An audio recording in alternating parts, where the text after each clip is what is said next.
Paramashivoham.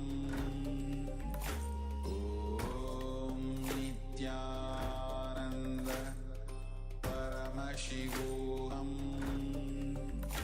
Om Nityananda. Paramashivoham. Om Nityananda. Paramashivoham. Om Nityananda. Paramashivoham. Om Nityananda. Paramashivoham. Om Nityananda. Paramashivoham. Om Nityananda. Paramashivoham. Om Nityananda. Paramashivoham. Om Nityananda. Paramashivoham. Om Nityananda. Paramashivoham. Om Nityananda. Paramashivoham. Yes, Nityananda everyone, all of you can relax now and open your eyes. Yes, I request all the participants to open their eyes, and now, yes, it is time for you to share the result of power manifestation. Let me know what all you saw through your third eye, or rather to say what all Swamiji showed to you through your third eye.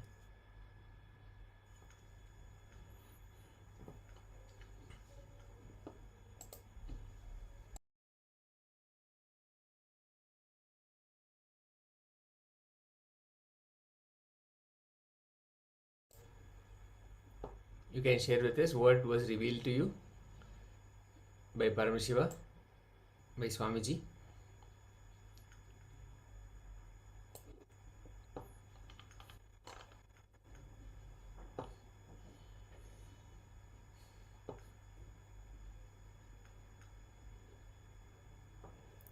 Yes, we are waiting for your response. Thank you. We have one response. So, my Guru Prasad is sharing, she saw tomato. Okay. What about morning? Others also, please let us know.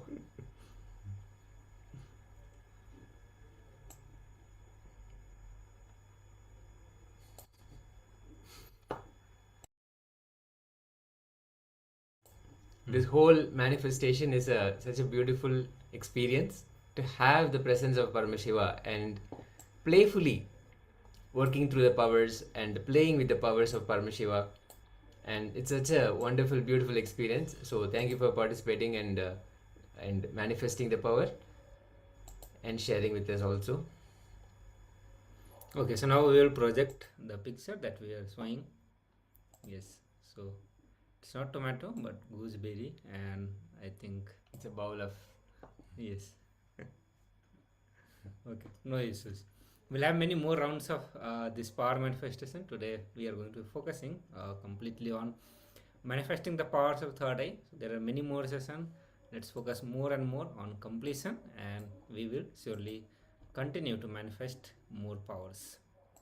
So now we'll move to the next session, and as today focus is the past life regression, we are going to be working on there is one of the very important process that Swamiji had introduced specifically for inner awakening participants, and during the inner awakening program we used to have this, and now during the Paramashivoham program also we are going to be having it. So today again we are having, and when we are doing this we actually work on various layers and layers of completion. The more and more completion we do with this present life, we have so many incompletions, and they are more easier to remember all the completion that we have accumulated in this life. Okay, and we go on doing that. The more and more completion we do, the more and more the past opens to us, get open to us. And to open the past of another body, it's important that we be sincere on doing completion from this life. And the Samskar Dahana Kriya also focuses on that. The more and more we reduce the pain, the more and more we will be able to confront our past, will have that capacity to face it. More completion we do, our nervous system becomes very strong, our actually physiology becomes very, very strong.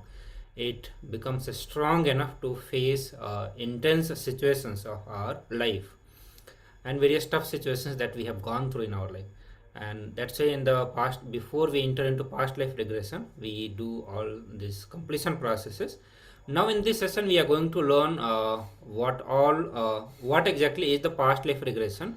And there are many great masters who have talked about this science, the science of past life regression. And Swamiji gives us a deeper understanding from Patanjali Yoga Sutras. So let us listen to on the past life regression from Swamiji himself.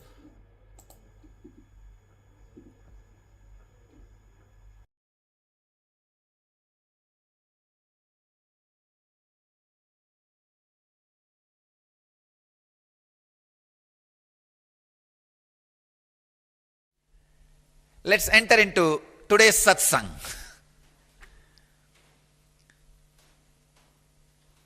Today's sutra, 124th Patanjali's Yoga Sutra.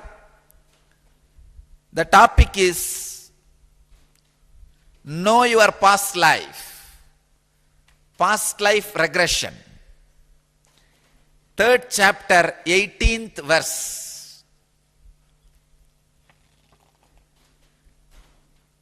Samskara sakshatkaranat purva jati jnanam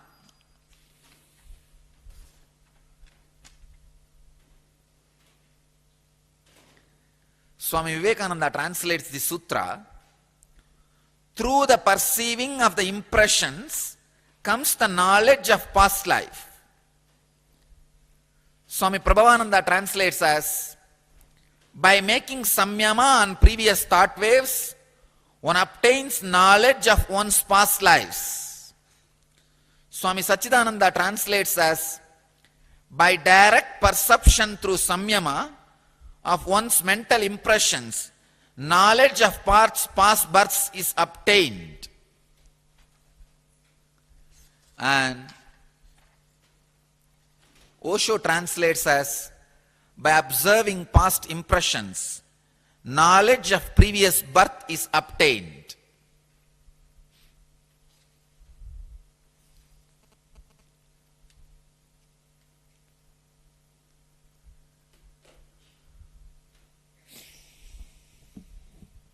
Past birth.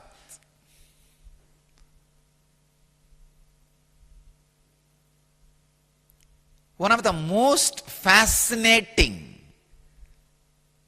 subject as far as the inner world is concerned. Everybody is interested. I can say in the whole world, not a single man who says, I am not interested in the past birth. Even the people who don't believe in the past birth are interested about their past birth. See, many people come and say, no, I don't believe in past birth. About what? If I say, no, I can show you your past birth, then immediately the eyes lit up. They don't believe others have past life, but they do believe they had past life. Understand? Whenever people say, no, I don't believe in God, they don't believe others believing in God. But inside heart of their heart, in their secret part, they do have, I think maybe who knows, he is there somewhere. Why take risk? Same way, when people say, no, I don't believe in past birth and all, it means what? They don't believe in others believing in past birth. But heart of the heart, I wanted all of you to know, 76% of Americans believe in past birth, reincarnation theory. Survey says, Statistics says 76%. 76% of Americans believe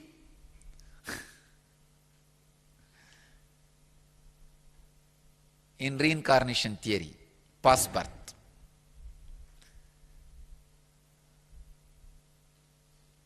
Past birth is one of the most fascinating concept.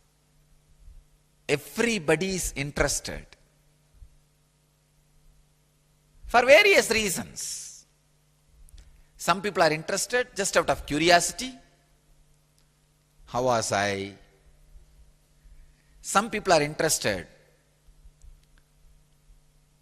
just to find out what way that can add something to their personality now, at this moment. Sometimes knowing about your past gives you a new intelligence and heals your present. It heals. It does healing. Healing many of the psychosomatic disorders, many of the phobias can be healed by knowing the past and releasing it. Third, if you know the past, you will not repeat the same foolishness again and again. So many people want to know about their past so that they don't want to repeat the same foolishness again, just to escape from the foolishness. Fourth, ultimately, when you know about your past again, what has happened, again and again and again, how you take birth and die, you will be tired of that foolishness and stop taking birth, be liberated. So for various reasons, people want to know about their past. Buddha, I can say, greatest incarnation, who gave a clear understanding and technology about the past. Please understand, Buddha has not only given the understanding, he has given an amazing technology. Not only that, he has inspired people to know about their past, to work on their past, by revealing all his past life, called Jataka tales, Jataka stories. Please understand. You may be thinking, why Buddha revealed all his past?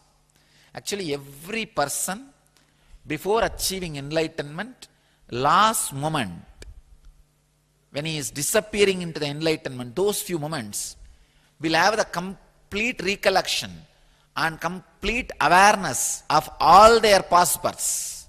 The memory will be opened. Buddha is a great master. Almost like a black box retrieval, he retrieved the whole thing, all Jataka tales, and presented the whole to the whole world. You may think, why?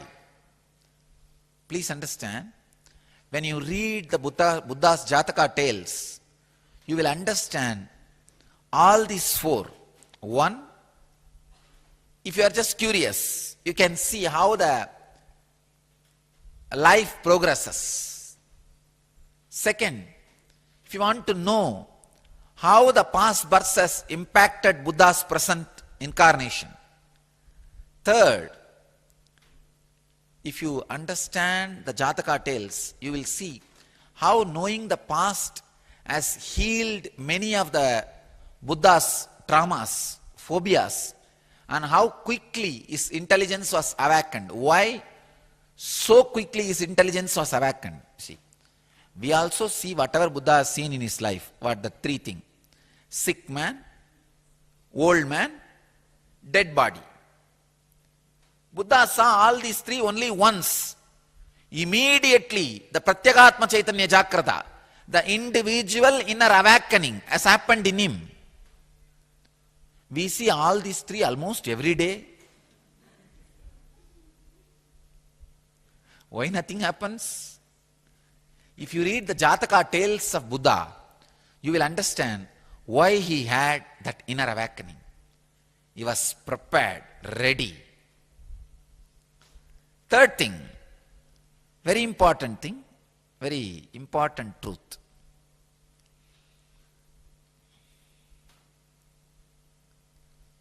How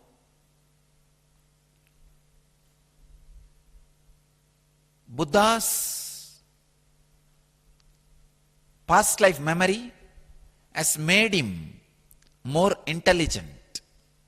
Fourth, ultimately, how knowing how he repeats the many lives after lives after lives, he decided not to take one more birth, his own enlightenment.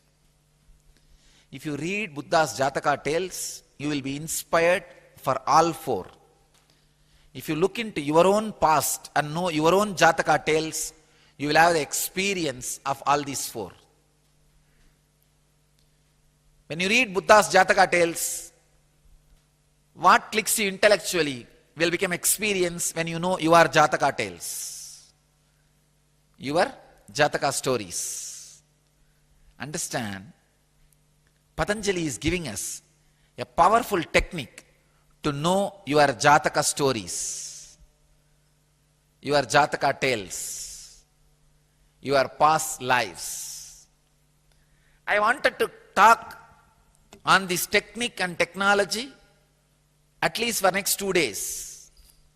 Today I'll give you complete introduction. Then we'll enter into the very past life regression, the very process, the very technique. So understand, today the basic truth I want you to know.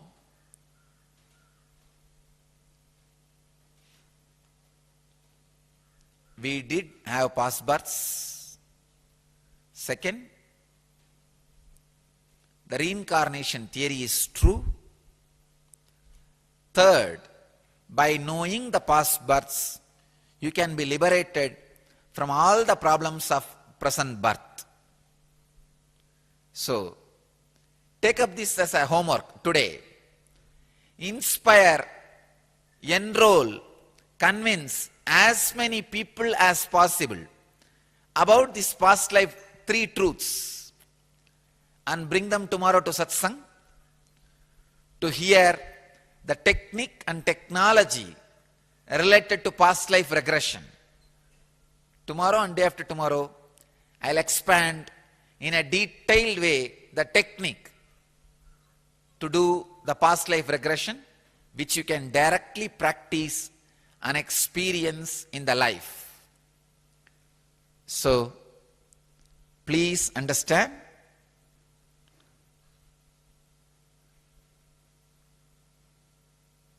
past life regression can lead you to enlightenment. So I bless all of you who are sitting with us at this moment in 654 places, in 240 cities, in 30 countries. I bless you all to achieve, live, experience, express, radiate, and share the eternal bliss. Nityananda. Thank you.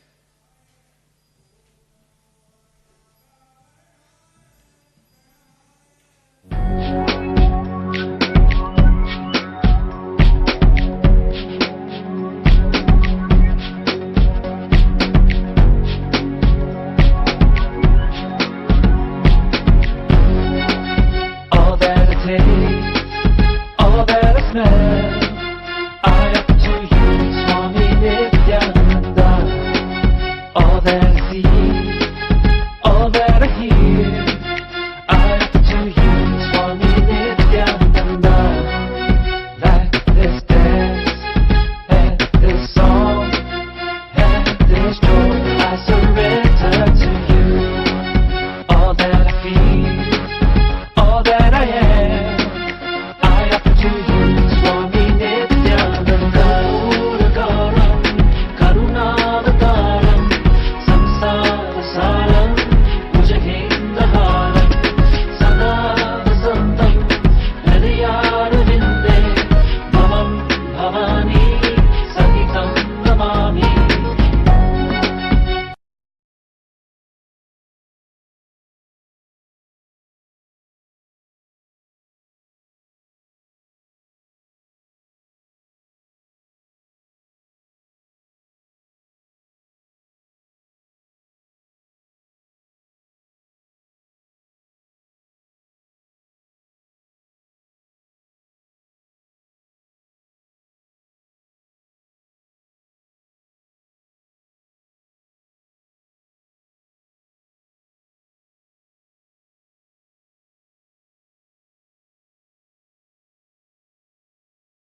Paramashivoham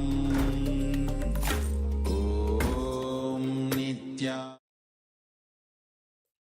Yes, Nityananda everyone. So now we'll go. We all went through the revelations that Swamiji gave from Patanjali Yoga Sutra and how various masters have defined this very process about knowing about the past life. So Swami said that the basic truth about our past life, that our soul, individual soul, is the reflection of the cosmic soul, what we call as Paramatma. And Swatma, the individual soul, is the reflection of that Paramatma, and it is the reflection of cosmic soul also. And our body is just a mirror on which this reflection is happening. So every time when we take a new birth, we create a new mirror on which the super soul Paramatma is reflecting. So this understanding will help you to understand that we are not just body, we are something completely different from the body. And that is the Atma, the soul, which is a reflection of Paramatma on the body. And every time when we die, we leave this body, we leave this mirror, and we take another mirror and we start reflecting through that mirror. Okay. So how we can know about the past life? So there are some more technique other than what we are going to be doing today as the past life regression. And this technique you can practice every day. And so we say that night before going to bed, you sit with yourself and start going back in your life. So start from the moment you woke up in the morning. So in this process, you do not go back past in your life. You just go back past, but that past duration is just one day. From the time you woke up and to the time you have started meditating, means this moment. So you start going back in your life. You start from the moment you woke up in the morning. From morning, just come down until evening, moment by moment. Okay, and do not rethink or remember, but relive. So while you are doing this, again you have to do the process of reliving. From morning, come to this moment, and you literally relive every single thing that happened in your life, from the very simple action like brushing your teeth, taking bath, eating breakfast, going to the office, having lunch. Every single thing that you did, start reliving all of that, but start from the morning till the time or till this moment. Same way, from this moment again go back to the morning, reverse the whole process. From this moment, half an hour back, relive about everything that you did until the morning you woke up. Understand, through this process, so many of our minute details and subtle emotions that you went through, all the subtle expressions that you went through during the day, everything will be awakened, and the whole understanding that you have about your past will become clear, and all the questions related to your past will be answered through this technique. So just this one technique and you'll have so much of revelation. And it's very simple for all of us to remember. For most of the completion processes that we do, we always have to look back in our past, and specifically going back to the age of 7 or before the age of 7, which is not so easy for many of us. But this process is really very easy, because you have to relive what you did today only. So just the time window of 12 hour, 14 hour, 16 hour, whatever is your day duration, you just have to relive that process only, and just by that you will have so much of revelations about your past. Your understanding about past is going to improve. So now we are going to be listening to another discourse by Supreme Pontiff of Hinduism, by Swamiji, where he will be talking about techniques related to past life regression. So let us listen to that video. Patanjali, one of the greatest inner scientists ever happened on the planet Earth, gives an amazing technique, a powerful technique. He says, through the perceiving of the impressions, by observing the past impressions,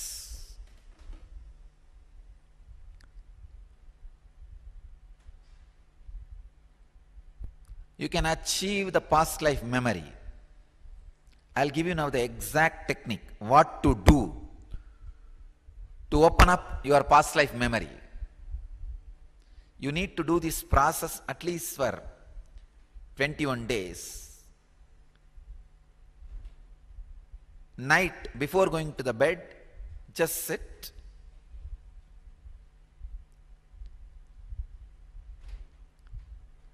Start going back in your life. Please understand. Night 8 o'clock, if you are sitting for this meditation, start from the moment you woke up from the bed, maybe morning 5 or 6 o'clock you wake up. From that time start, 6, then 7, then 8, then 9. From morning, just come down. Just not rethinking, reliving. I am not asking you to rethink, no. I am not asking you to review, no.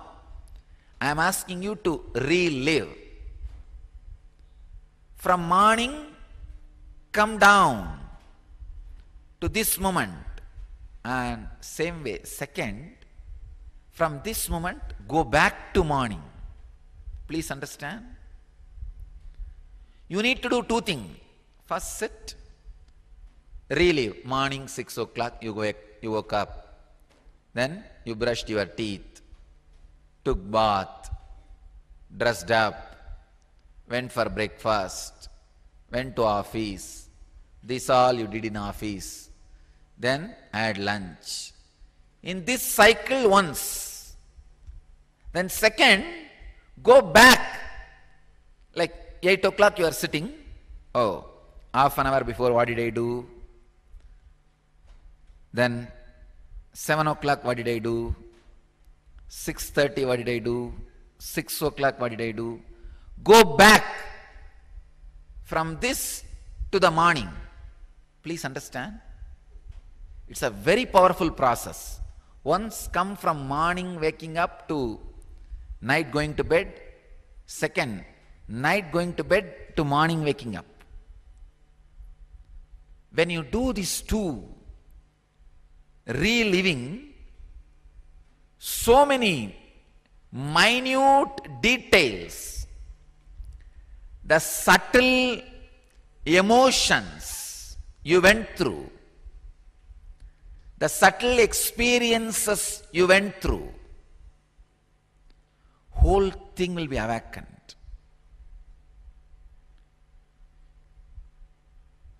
I can actually assure, within 21 days,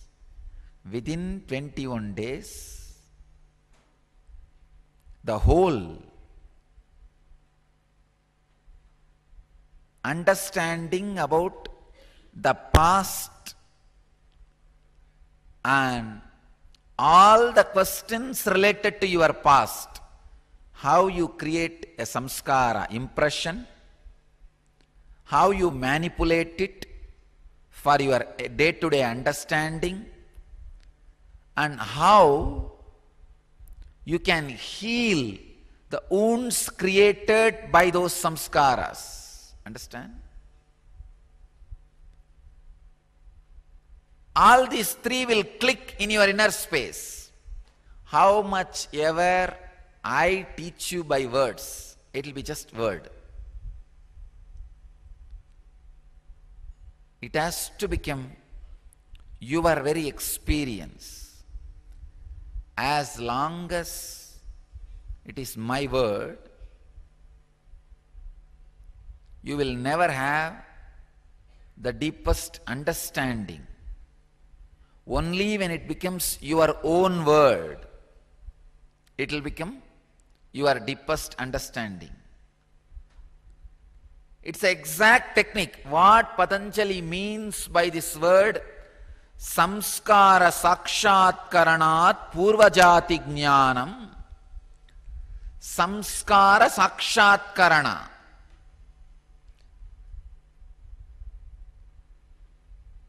Samyama on samskaras. Observing the past impressions. This is the technique. Please understand. Night you may need to spend 1 hour. If you are deeply interested in your past life regression, healing many traumas, phobias, fears you carry in your present life from past life. Go through this process. Sit. From morning till night, what you did, relive. Then, from night to morning, what you did, relive. It will be same, but when you go through this way and this way, you will have complete new understanding how your impressions create your past. One more thing, you may think how going through my 1 day of past can reveal my whole life past for me. It will, you will see it. Your 1 day as the whole essence of your life. When your mental setup was created as a child, all the fears, greed, joy, guilt, pain, pleasure, anything is recorded. Every day you go through those experiences directly or indirectly in some way. So 1 day if you analyze, you will open up your whole past. Suddenly you will see the memories, incidents which you did not go through that day also will start opening up vividly, clearly.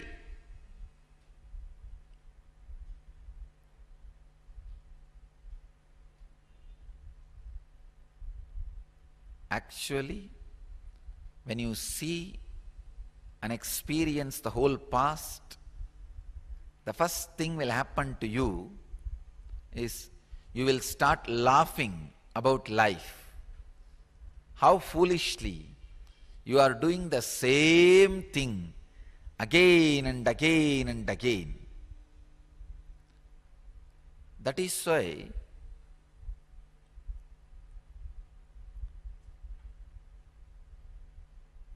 in Zen tradition, they call the ultimate laughter is enlightenment. Or enlightenment is ultimate laughter. Laughing at the whole foolishness. Actually,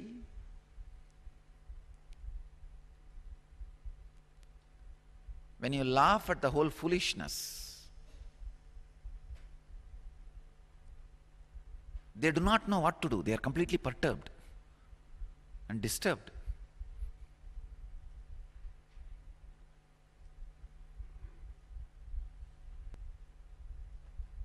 Laugh at the whole mind and samskaras which is attacking you in the inner space.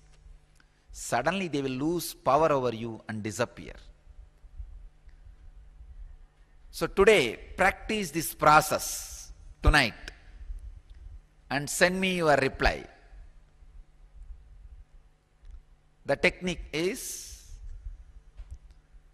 sit before going to the bed and live your past from morning till night and night to morning.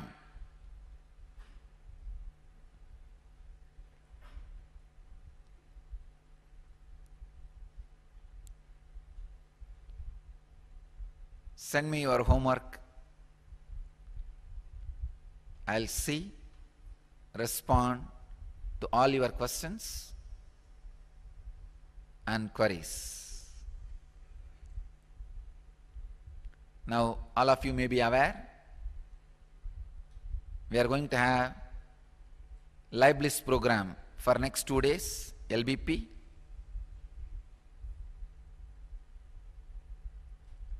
I think from 17 centers from all over the world, people are participating.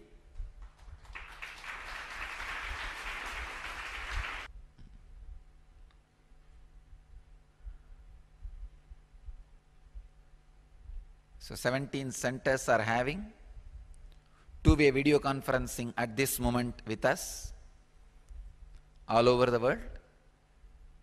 And after just few minutes of breakfast break, we will start our LBP, Live Bliss program, first session. So I bless all of you who are sitting with us at this moment in 698 places, in 220 cities, in 30 countries for the morning satsang.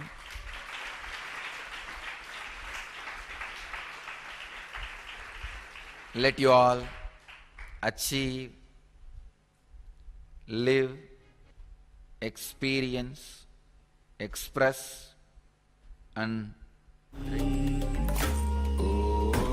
Om Nityananda Paramashivoham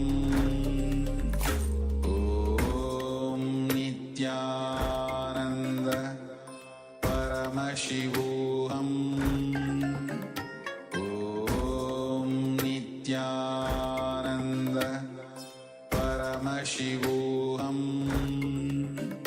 Om Nityananda Paramashivoham Om Nityananda Paramashivoham Om Nityananda Paramashivoham Om Nityananda Paramashivoham Om Nityananda.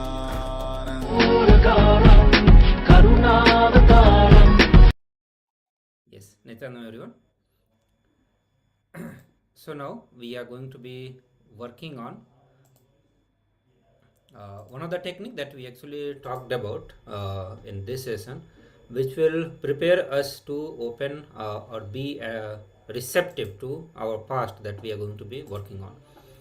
And this is a meditation technique. You are going to be doing something similar to past, something similar to completion processes, and to some extent the past life regression also, but this is not past life regression meditation itself. So in this process you are going to sit with yourself by closing eye, and you are going to recall all the moment that you experienced from the time you woke up. So go slowly, you are going to relive every moment intensely, but you are going to start from the beginning of your day and you come down to this moment till the moment you are doing the meditation technique. And from the time you woke up, every moment just relive it intensely. Okay, go on reliving intensely. You don't have to remember. Again, same as the completion process that you do. Do not get into reliving. Do not get into remembering it or judging it or anything else. But rather you literally get back to that moment and recreate and relive it exactly. And more you relive it. You have to start from the beginning of your day to this moment you come down. That is the first step of the process, and after that again you do the other way around. So once you have done that completion process, let's say it took 7 minutes, 8 minutes or 10 minutes, after that again you repeat the process in other way around. Means you start from this very moment, recall all the moment you experienced until the time you woke up, and then you go back again and relive every moment intensely again. You are going to witness all the subtle memories. You will see that all the subtle memories, the emotions that you went through, which generally we go on ignoring in our life. Whenever we are living the life, most of the times we are so much superficial. We literally live on the surface. So much thing that is happening within us, we go on ignoring it. We continue to overlook it. And when you do this process, you will see so many emotions that you have gone through throughout the day, so many memories that you went through, so many ups and downs that you went through. All of that you will start seeing it, and you will start becoming comfortable with your past. Not just comfortable, but many of your past will start opening up. And through this way you are going to be preparing yourself for the past life regression process also. So I request all the participants to be very sincere while you are doing this process. Be very sincere and do this process. I'm going to project it on your screen now. So let's start now.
Yes, Nityanam everyone.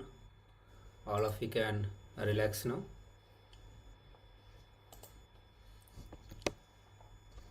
Now, from this beautiful space, let us enter into the next power manifestation exercise.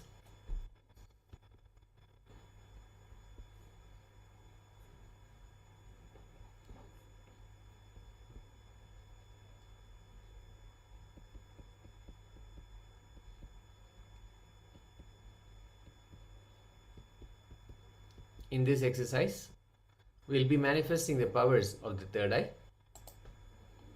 Once again, let us get into the beautiful space of oneness with Paramashiva, intensely manifesting the presence of the Supreme Pontiff of Hinduism, Bhagavan Nityananda Paramashivam, in your third eye region. Visualize Swamiji manifesting in your third eye.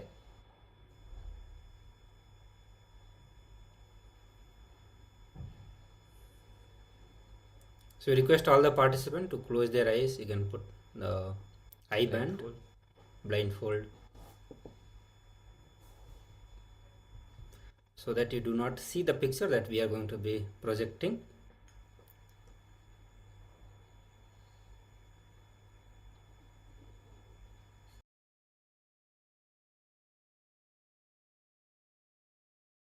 Okay.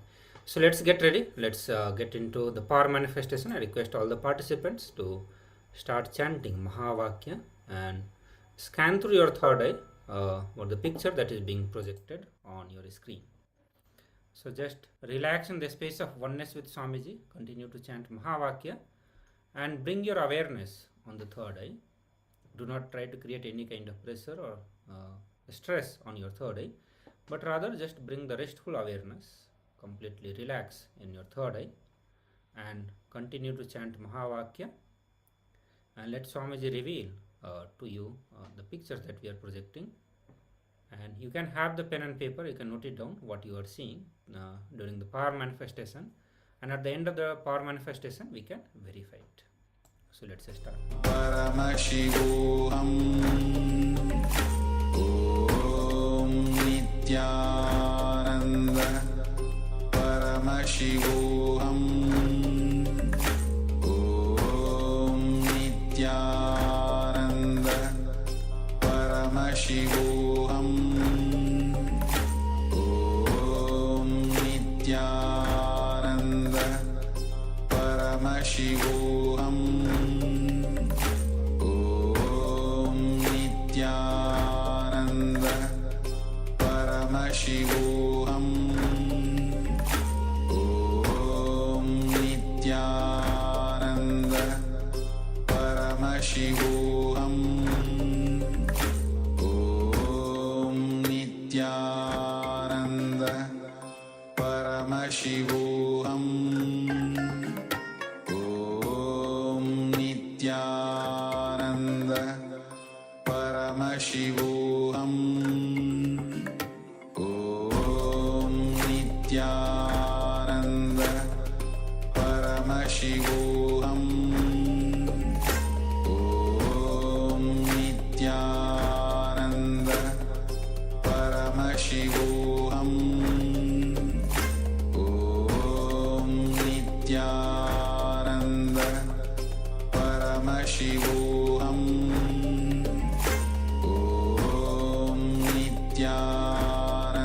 Nityananda Paramashivoham Om Nityananda